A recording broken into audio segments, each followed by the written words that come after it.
Com a reforma tributária, os aluguéis vão subir em 2026?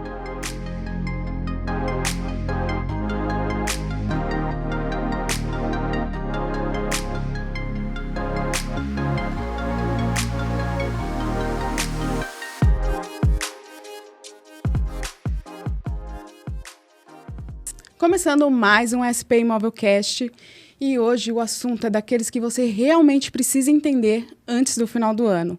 Como a mudança na reforma tributária vai afetar o mercado imobiliário. E o que você precisa saber antes de começar 2026. Então fica até o final do vídeo para não perder nada. Eu sou a Karen Carvalho e estou aqui com o Marcel de Toledo, CEO do grupo SP Imóvel. Olá, Karen. E o nosso convidado de hoje é o Dr. Renato Faria. Dr. Renato, seja bem-vindo. Olá, Karen, Marcel. Prazer enorme estar aqui com vocês hoje para debater um assunto tão importante para todo mundo e que faz parte aí do meu dia a dia. Obrigado. Dr. Renato, eu vou aproveitar, antes da gente iniciar, eu vou pedir para você se apresentar, falar um pouco sobre você para os nossos inscritos no canal.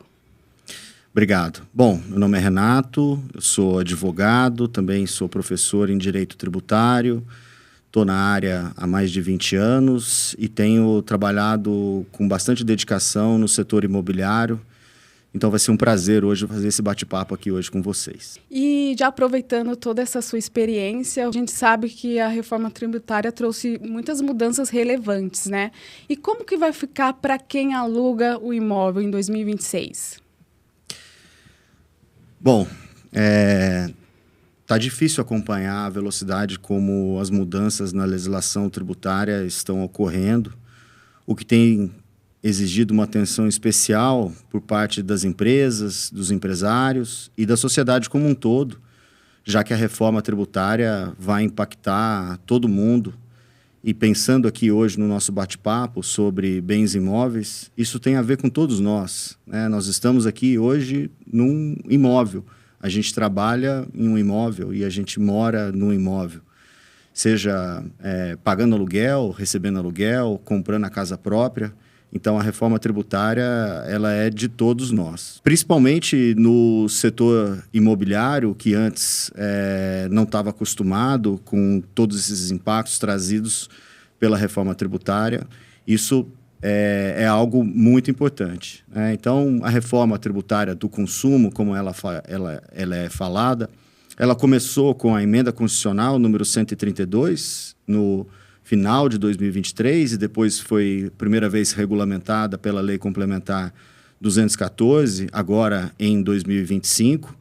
E ela traz um impacto para todos os setores, mas eu diria que para o setor imobiliário ou para o setor de operações com bens imóveis, que é como o legislador definiu, ela traz um impacto especial. E eu não estou falando aqui só de alteração ou aumento da carga tributária, mas uma alteração de como que esse ecossistema vai se comportar. Então, com seu início programado para 2026, a gente tem um setor que não estava acostumado a emitir nota fiscal. Então, esse é um ponto muito importante da reforma tributária. Então, antes da gente fazer conta para quanto que vai o imposto, para quanto que vai o aluguel, a gente tem que olhar para esse ecossistema, sejam eles as pessoas jurídicas que alugam e vendem imóveis, sejam as próprias pessoas físicas, que a gente vai falar aqui também, se elas estão preparadas, né? E as próprias imobiliárias também, né? Certamente, as imobiliárias, né? Se elas estão preparadas do ponto de vista tecnológico. Um setor que nunca, né, emitiu nota fiscal tem os seus sistemas parametrizados, a sua contabilidade está acompanhando isso, então vai ser muito importante esse setor estar acompanhado de bons profissionais para que eles possam navegar essas águas, e não só na fase inicial da reforma, mas durante todo o período de transição, que não vai ser curto. São 7 anos de período de transição, que começa em 2026 e a reforma se torna totalmente plena em 2033. Infelizmente, mesmo chegando já no final do ano, ainda tem bastante incerteza. E pensando no mercado de bens imóveis, eu diria que tem uma absoluta falta de regulamentação. Como que vai se dar essa emissão de nota fiscal para um setor que nunca emitia? E pensando nas pessoas físicas, como que uma pessoa física vai emitir nota fiscal? Como que serão esses parâmetros, os campos para informar os novos tributos trazidos pela reforma tributária? Então, tem bastante coisa ainda para ser analisada. É óbvio que nem toda pessoa e nem toda locação vai estar sujeita a esse novo regime de tributação. A gente tem que tentar entender o que o legislador e a fiscalização está buscando nesse sentido. Eu poderia começar a dar 2 grandes exemplos aqui. Falar de uma pessoa, de uma família que vive de renda e poderia falar de uma pessoa que recebe um aluguel. Se tem 2 palavras que eu poderia destacar no que a gente vem estudando e analisando é recorrência e perfil. Me parece que, a partir da análise da legislação, essas seriam as características que a gente deve analisar se essa pessoa, física principalmente, está sujeita a esse pagamento dos novos tributos. Se eu estou pensando numa pessoa ou numa família que vive de renda, mas no sentido de que todos os seus esforços pessoais e profissionais são voltados para aquele negócio, no sentido de ter todo um aparato para fazer uma gestão da carteira de imóveis, me parece que essa situação está mais próxima do espectro da reforma tributária. Se eu estou falando de uma pessoa que comprou um estúdio para fazer um investimento, para ter uma renda extra, ou recebeu um imóvel de herança e aluga aquele imóvel, me parece que essa pessoa deve ficar fora da reforma tributária, ou seja, ela não deve ter que se sujeitar a emitir nota fiscal. Ela, no máximo, vai ter que fazer uma declaração do que recebeu e como sempre foi, né? Talvez siga ainda o mesmo exemplo do passado, né? Sim, nesses casos vai seguir o que a gente tem hoje, emitindo uma fatura, emitindo um recibo, né, apoiada no próprio contrato de locação. Então, essa pessoa deve ficar de fora. O legislador, ele trouxe, além dos requisitos objetivos que a gente já vai falar, ele trouxe ali uma regra geral, vale para todas as atividades, não só para o setor imobiliário, para caracterizar como que uma pessoa vai ser classificada como contribuinte do imposto. Ele fala de que ou essa pessoa tem que realizar atividades de maneira habitual, ou ele tem que realizar atividades num volume de operações que caracterize uma atividade econômica. Ainda não tem regulamentação sobre isso. O legislador ainda não especificou o que significa essas palavras, o que é habitualidade, o que é realizar operações em volume que caracteriza uma atividade econômica. E talvez nem o faça. Você acha que isso, então, não sai esse ano, ou talvez... Certamente, Marcel. Não me parece que a gente tem ambiente político diante de todos as outras intenções do governo de alteração da legislação tributária, e a gente vai falar um pouco aqui hoje sobre isso, mas me parece, né, e eu vou explicar que muita coisa deve acontecer no ano que vem também, tá? Então, quando o legislador traz esses indicativos de habitualidade e volume de operação, ele está falando de recorrência. Em outra situação, nas regras gerais, ele fala se a pessoa realizar aquelas transações de maneira profissional, ela vai estar sujeita a ser classificada como um contribuinte do regime regular da reforma. Eu estou falando de perfil. É muito diferente uma pessoa que simplesmente aluga um imóvel de uma pessoa que faz aquilo como seu negócio, como seu meio de subsistência. Isso é perfil. Mas, para além desses critérios objetivos, especificamente no setor imobiliário, o legislador ele já cuidou de trazer razoavelmente alguns critérios objetivos. Então, quando a gente está falando aqui do mercado locatício, a primeira regrinha que ele trouxe é a pessoa física vai estar sujeita aos novos tributos. E quais são esses novos tributos, né? A gente nem comentou aqui. É o IBS, que é o Imposto sobre Bens e Serviços, que tem a missão de substituir o ISS e o ICMS de uma forma gradual, e a CBS, que é a Contribuição sobre Bens e Serviços, que vai substituir o PIS e a COFINS, tá? Então, a pessoa jurídica que aluga imóveis ou a pessoa física que receber no ano calendário anterior, ou seja, no ano anterior, pelo menos R$240 mil de aluguel anual, com relação a 3 imóveis distintos, essa pessoa está sujeita ao novo regime de tributação, ou seja, tem que emitir nota fiscal. A outra regrinha é, se ela, dentro do próprio ano, exceder em mais de 20% esse limite, ou seja, R$288 mil, ela automaticamente se torna contribuinte do regime como contribuinte do regime regular da reforma tributária. Por que você comentou de 3 imóveis? Isso me é uma regra que o legislador definiu. Ele falou que é uma combinação. No ano anterior, você tem que ter 240 mil de aluguel e se referir a pelo menos 3 imóveis distintos. Ainda não tem regulamentação do que seriam esses 3 imóveis distintos. Mas certamente aqui eu estou falando de perfil e recorrência, tá? Ou se ele tiver aí pelo menos 288 mil dentro do próprio ano. E aqui, né, tem alguns pontos importantes, né? Primeiro que o legislador estabeleceu que esses limites vão ser atualizados pelo IPCA, contados da data de publicação da lei. A lei complementar foi publicada em 16 de janeiro. Vai começar a produzir seus efeitos em 2026. Então, a gente pode esperar aí... 1º de janeiro. 1º de janeiro. Né? 2026. De 2026. Então, a gente pode esperar aí, pelo que eu pude analisar ali pelo Banco Central, a gente tem aí mais ou menos um IPCA acumulado de 4%. Então, aquilo que era 240 mil vai ficar próximo ali de 250 mil, o limite do ano calendário anterior. Isso dá uma média de R$ 20.800 de aluguel por mês. O outro limite, que é dentro do próprio ano, eu estou falando aí de 288, que vai para uns 300 mil, uma média de R$ 25 mil de aluguel por mês. Então, essas situações já vão ser caracterizadoras para pagar os novos tributos, né? Então, assim, se eu tiver uma pessoa que recebe 250 mil de aluguel do ano passado referente a um imóvel, essa pessoa está fora da regra. Eram 3 imóveis. Ela não tem que emitir nota fiscal. Se eu tenho uma outra pessoa física que recebe de 4 imóveis um aluguel mensal de 4 mil reais, ela recebe 16 mil de aluguel por mês. Ela também vai estar fora porque ela vai estar abaixo. Não tem que emitir nota fiscal. E eu trago um outro exemplo. Uma pessoa que tem um imóvel comercial, por exemplo, e aluga para um banco, para uma loja de departamentos, para uma empresa de telefonia e recebe ali um aluguel mensal de 35 mil por mês. Essa pessoa está dentro da regra. E vai pagar. Em algum momento ela vai ter que pagar. E por que eu digo em algum momento? Porque a gente não sabe ainda como que a legislação vai tratar. Quando que ela tem que emitir nota fiscal? No começo do ano? Quando ela estoura o limite? No ano seguinte, igual a gente tem situações para o lucro presumido, que é desenquadrado, para o simples nacional, quando ele é desenquadrado, e seus efeitos geralmente acontecem no ano seguinte. Então, são situações que a gente ainda tem que aguardar como que vai ficar na regulamentação. Enfim, essas e muitas outras situações ainda vão ser regulamentadas. E a gente precisa entender o que o legislador vai colocar nessa regulamentação.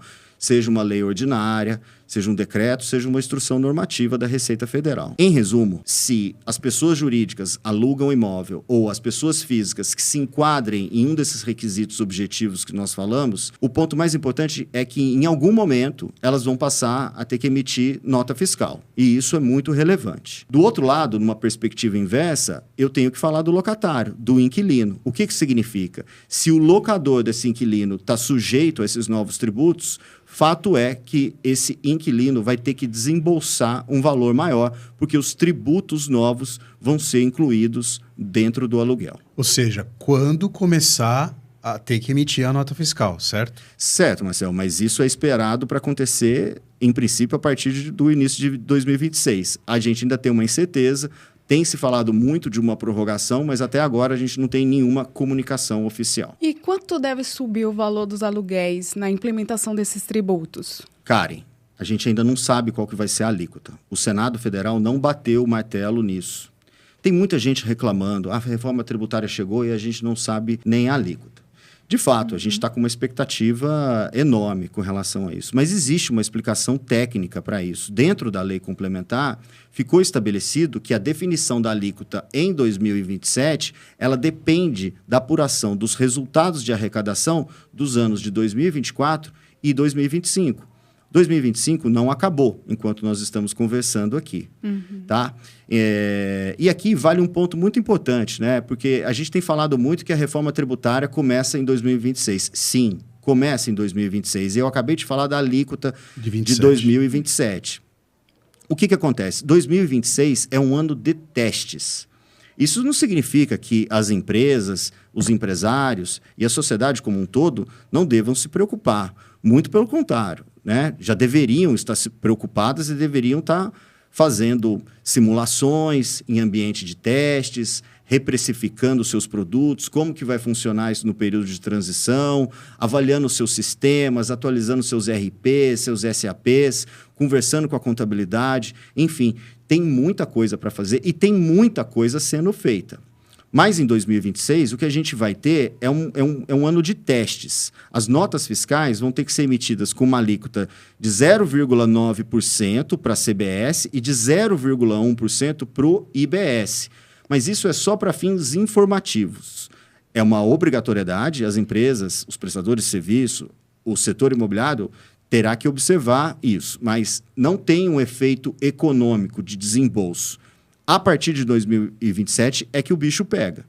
Lá sim, a CBS, eu já tenho a extinção do PIS e da COFINS, então isso é um fato muito importante, que é um tributo, né, dos piores que nós temos hoje, né, que vai ser extinto, e vem a CBS.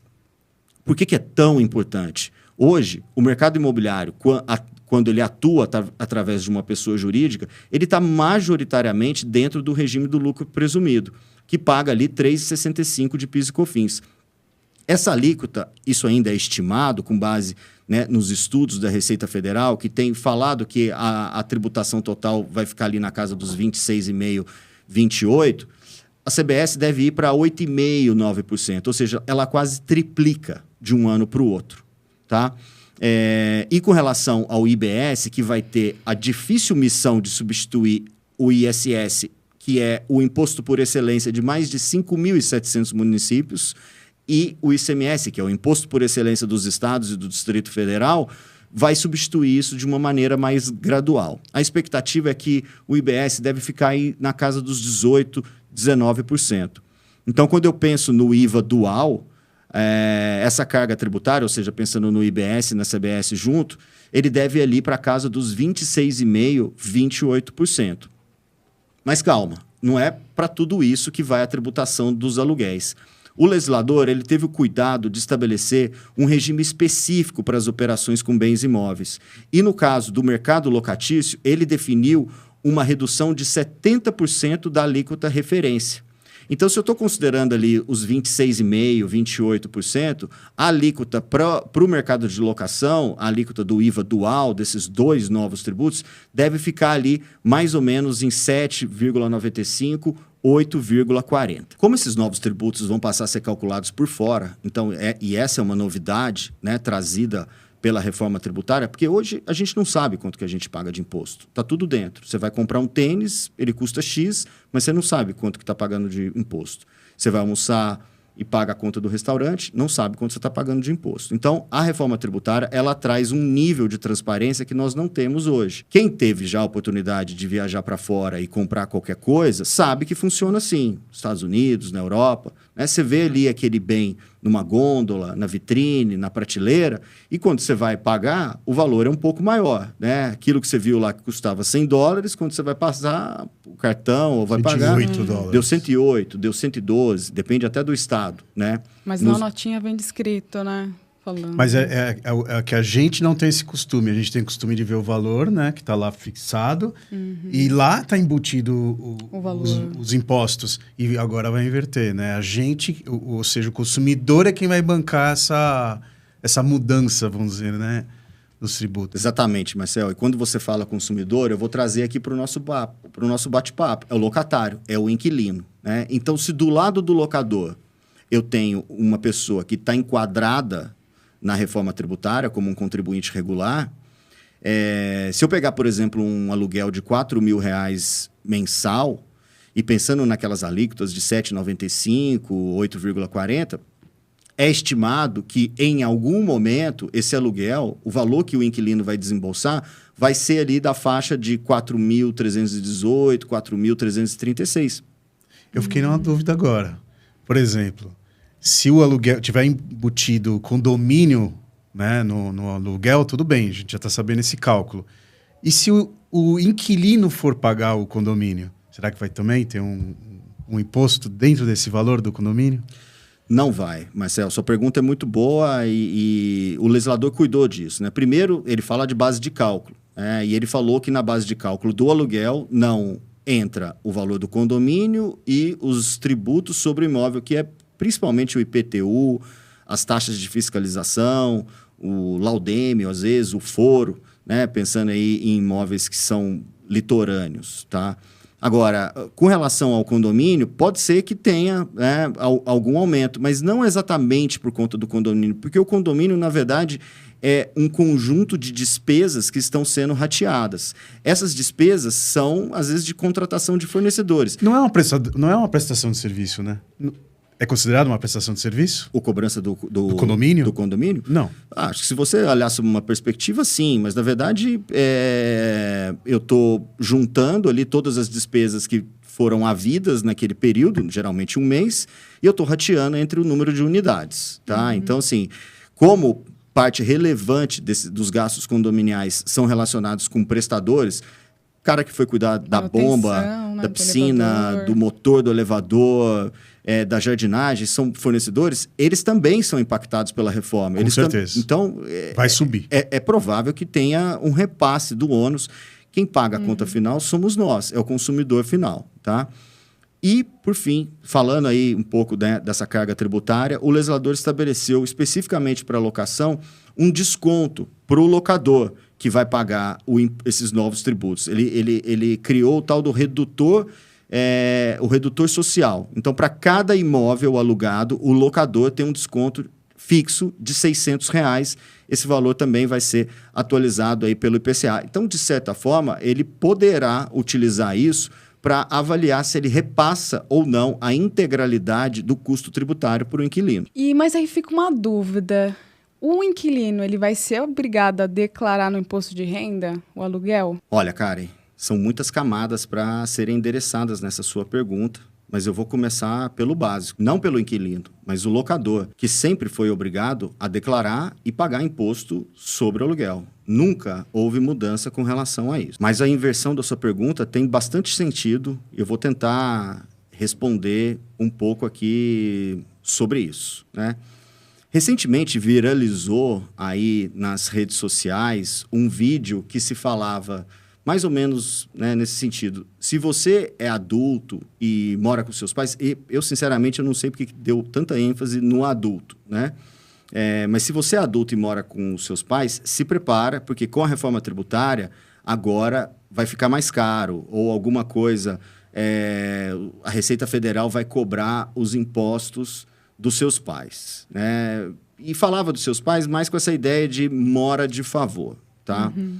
É óbvio que o vídeo era mais elaborado, ele falava da inexistência de um contrato formal de locação, falava de cruzamento na malha fina e falava que começa em 2026, né? Vieram aí várias reportagens sérias, né, sobre o assunto, e a própria Receita Federal veio a público, né, confirmando que aquilo ali era fake. De fato, é fake. Mas se tem uma ponta importante nesse vídeo, é o começa em 2026. E eu vou pegar o gancho para responder a sua pergunta a partir desse ponto. Certo. De certa forma, essa pergunta ela guarda muita relação com o ponto anterior que nós falamos, né? Como que o mercado locatício vai se comportar com a reforma tributária, com o início dela, no período de transição, né? Como que esse ecossistema vai reagir emitindo nota fiscal, né? O que vai acontecer?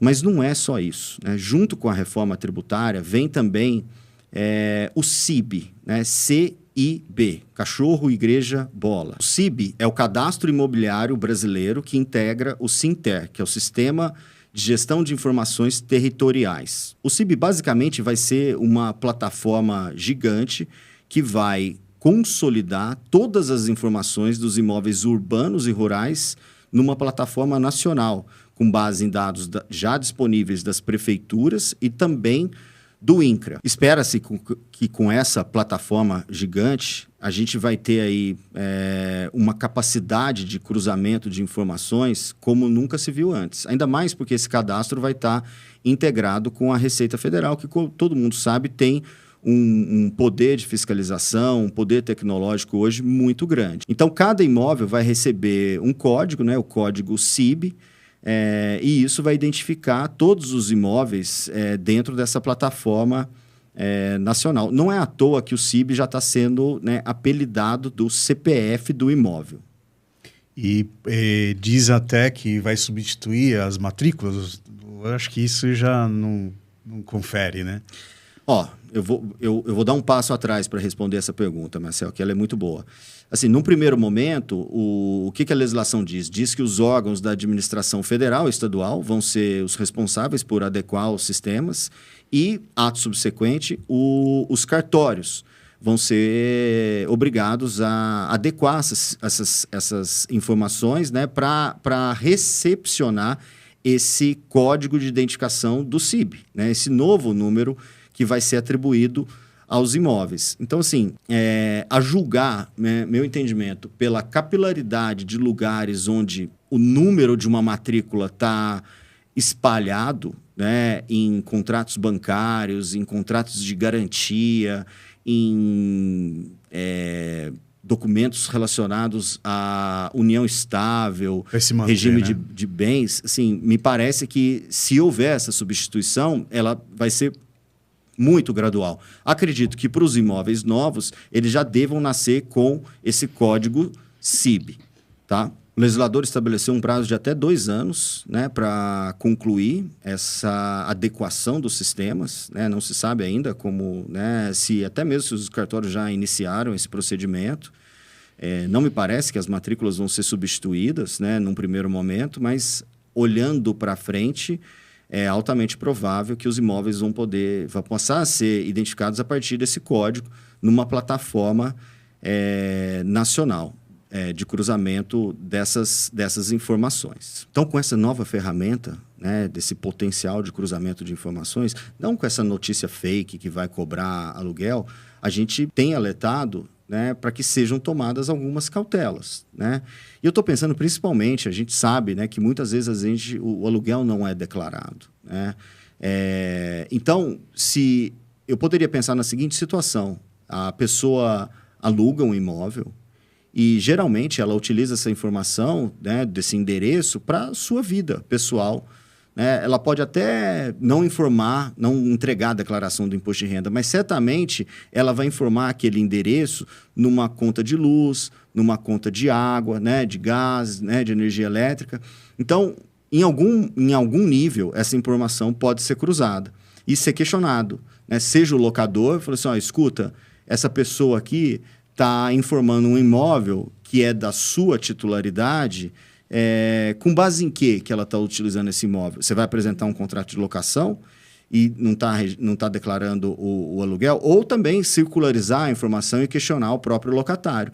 Eu quero ver a documentação que te autoriza a utilizar esse imóvel. E muito provavelmente ele vai disponibilizar um contrato de locação, porque é uma autoridade fiscal que está exigindo essa informação. Então, claro, precisamos aguardar aí para ver a regulamentação, mas sim, é uma ferramenta que vai ter um poder de cruzamento de informações que eu diria para a gente tomar uma cautela e um cuidado para como que essas informações passam a ser declaradas. No mercado de locação é muito comum, né, a declarar o contrato de locação, isso em São Paulo, não sei nos outros estados, né?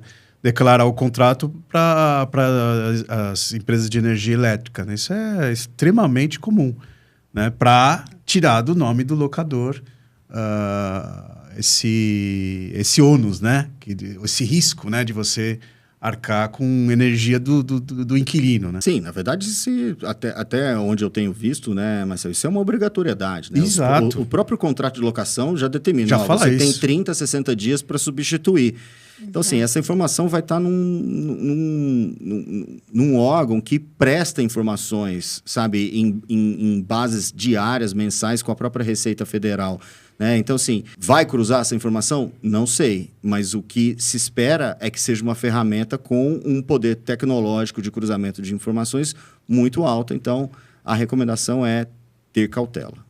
Não vai ter para onde fugir, né? Vai estar tudo bem amarrado, né? Essa é a ideia do sistema, né? Essa é uma expectativa da reforma tributária. Ela traz transparência, mas ela traz todo mundo para dentro do jogo, né? Então, assim, aquele cara que é inadimplente, sonegador, ele vai ter uma exposição muito maior no contexto da reforma tributária. E as locações por temporada, os Airbnb, ainda vai valer a pena com essa nova reforma tributária? Olha, Karen, tem sido muito difícil responder esse tipo de pergunta se uma determinada estrutura ou modelo de negócio vai valer a pena.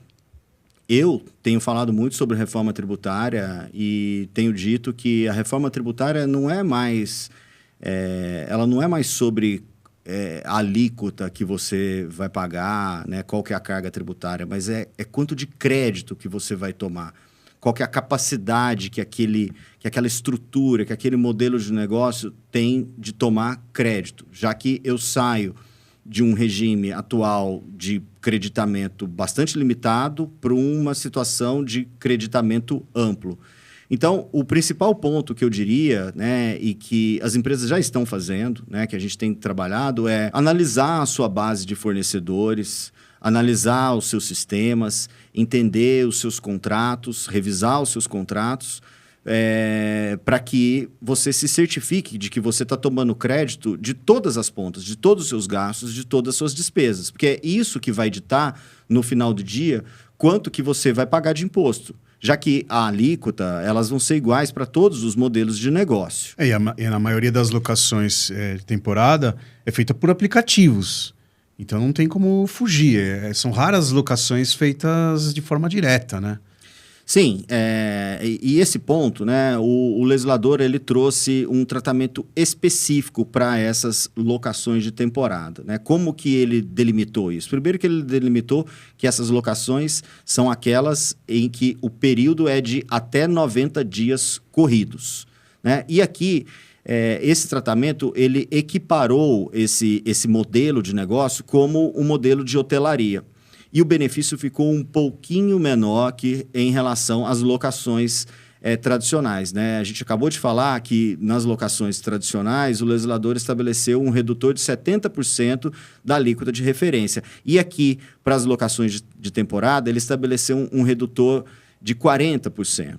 Tá? Então, uma carga tributária que vai girar ali em torno de 15%, 16,5%, a depender dessa alíquota de referência. As alíquotas, então, serão as mesmas numa locação tradicional? Isso que eu não entendi muito bem. Não. As alíquotas, como que vai funcionar? Eu vou ter uma alíquota referência, tá? Certo. Que está sendo falada aí com base nos estudos da Receita Federal, que deve girar em torno de 26,5% a 28%. Para as locações normais, tradicionais, 30, 36 meses, 5 anos, 10 anos, né? Build-to-suit, né? Sale-leaseback, o legislador estabeleceu um redutor da alíquota de referência de 70%. Ou seja, no final do dia, essa alíquota deve ficar ali entre 7 e 8 e pouco.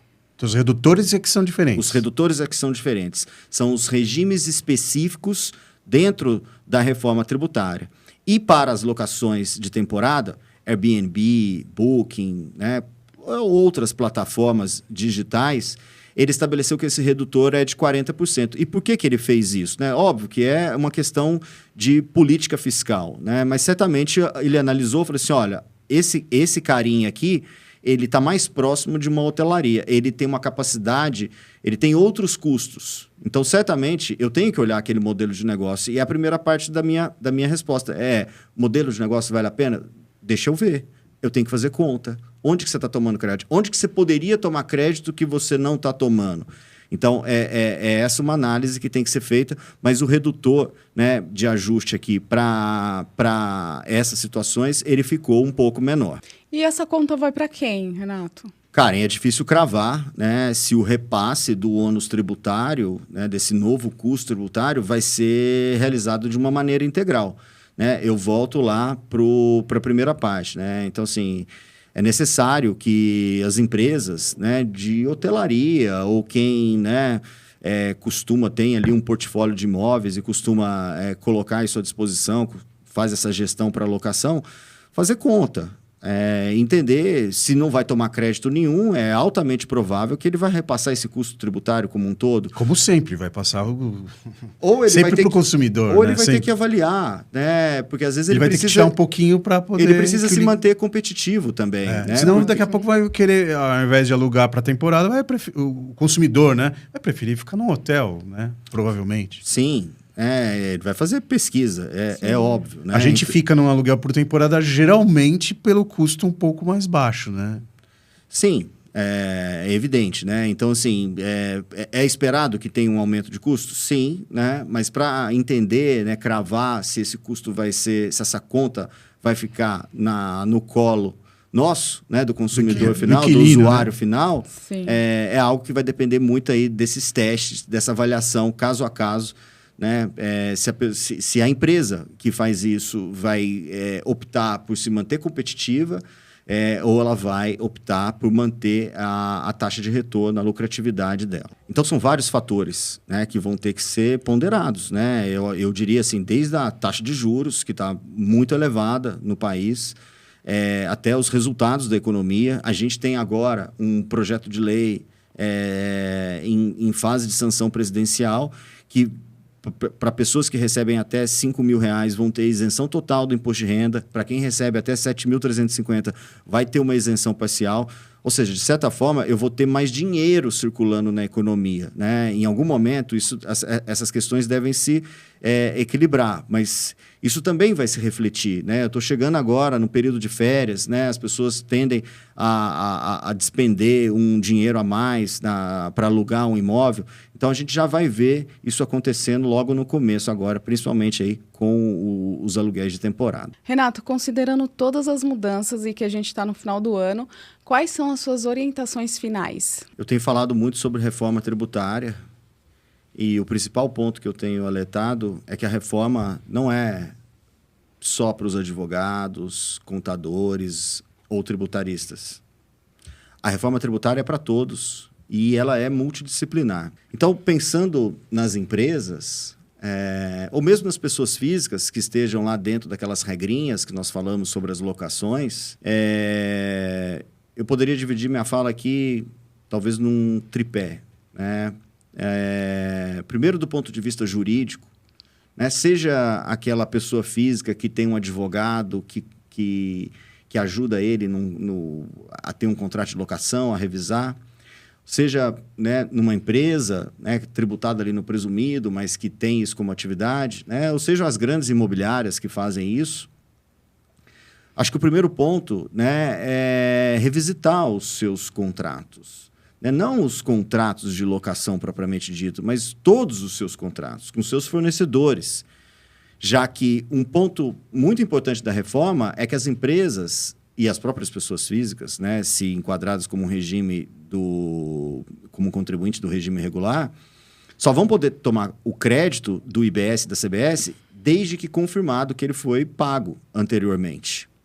Então, você ter um contrato revisado à luz da reforma que enderece esse ponto, me parece um tema importante e que deveria ser encarado com prioridade agora, nesse final de ano. Eu poderia também falar aqui do departamento financeiro, né, numa empresa ali em que o CFO, o CEO esteja à frente, ou o diretor, ou o dono, né, esteja à frente. Ele está falando com a contabilidade dele?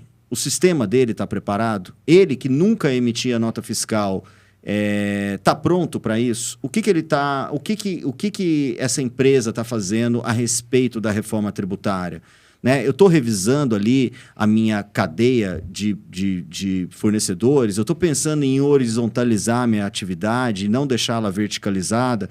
Então, essas seriam provocações que, se ainda não começaram a ser feitas, que devam ser tratadas com prioridade, né? Poderia também pensar, né, ali no pessoal de suprimentos, né, no time comercial, como que se dá a contratação de pessoas naquela empresa, né? Eu tenho diversos segmentos da economia aí que contratam pessoas como PJ, né? Ou mesmo fornecedores que são PJ.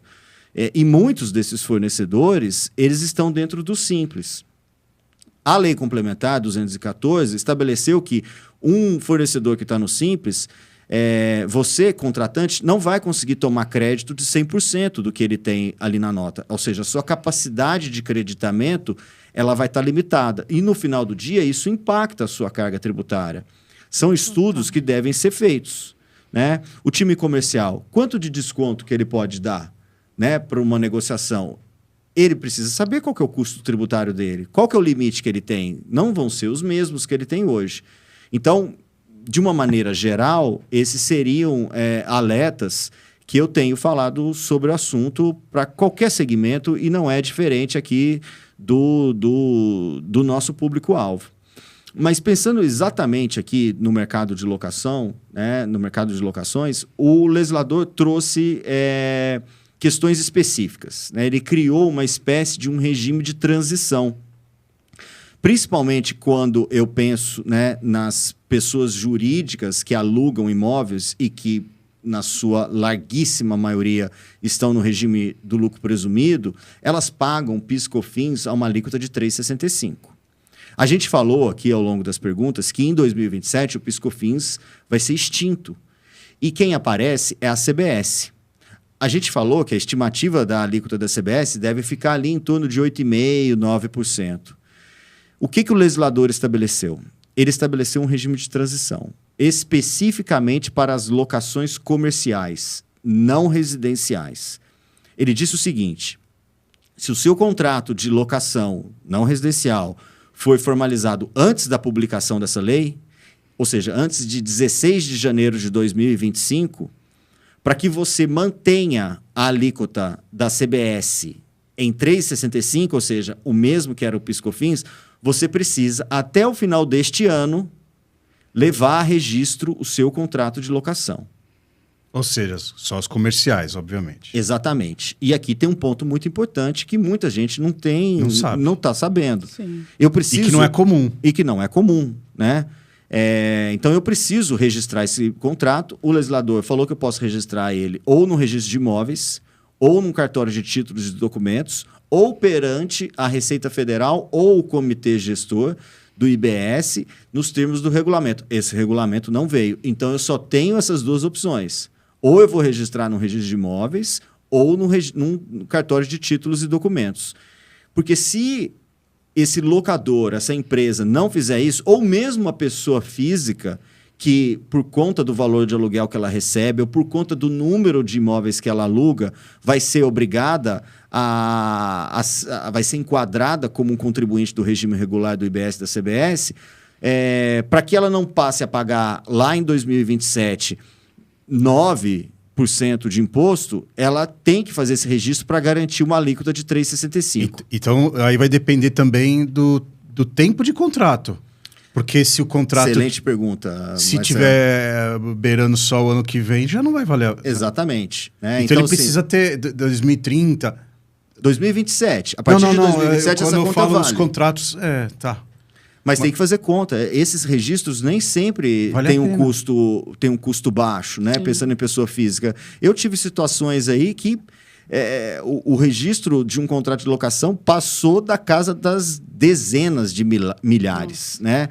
Mas, assim, quando eu penso numa empresa que tem um land bank, né? um portfólio muito grande, é fundamental que ela faça isso quanto antes. Então, se tem um ponto aqui de alerta para que as empresas façam isso, registre o seu contrato de locação até 31/12 desse ano. Mas não é só empresa, é pessoa física que tem um comércio, uma loja grande que tem um aluguel alto, vamos dizer assim, né? Sem dúvida. E, claro, que um contrato longo, né? Às vezes não vale a pena fazer uma renegociação com o inquilino para se alongar esses contratos agora, no final do ano? Olha, Você sabe que às vezes é um inquilino que vai vencer em 2028, você já faz uma renegociação agora, no final de ano, para poder alongar e registrar esse contrato? A ideia é que o legislador estabeleceu lá a data de publicação da lei. Então, vai valer o contrato original ou o aditivo que tenha sido assinado até essa data. Então, você querer assinar agora, você não vai ter o benefício. Uma documentação suporte para falar assim, não, eu tinha isso aqui antes. Sim. Né? Sim, muita gente já pensou nessa alternativa, mas se a sua pergunta, a sua provocação é boa, né? Assim como essa provocação, se o contrato vai terminar em 2026, talvez não valha a pena eu incorrer nesse custo, porque uma nova locação certamente já vai estar sujeita às novas alíquotas. Mas se eu tenho um contrato, né, que ficou indeterminado, ou um contrato de longo prazo que vai terminar lá em 2030... o indeterminado vale?